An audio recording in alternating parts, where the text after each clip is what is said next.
ఈ రోజున్న కేంద్ర మంత్రి కానీ లేకపోతే అక్కడ ఉన్న శాసనసభ్యులు కానీ అధికార పార్టీ తాలూకు అధ్యక్షులు కానీ ఏం చెప్పారు?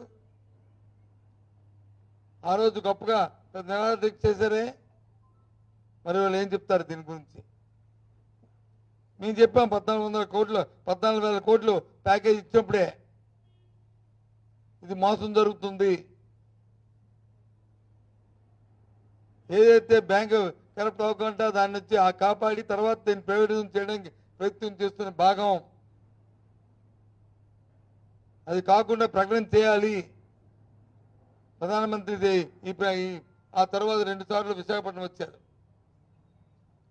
ఆంధ్ర రాష్ట్రం వచ్చారు, ఎందుకు దాని గురించి మాట్లాడలేదు? చెప్పాం, మేము అడిగాం. ముఖ్యమంత్రి కనీసం ఆ విషయాన్ని ఆయన దగ్గర ఎందుకు ప్రస్తావించలేదు? ఈ 14 నెలల కాలంలో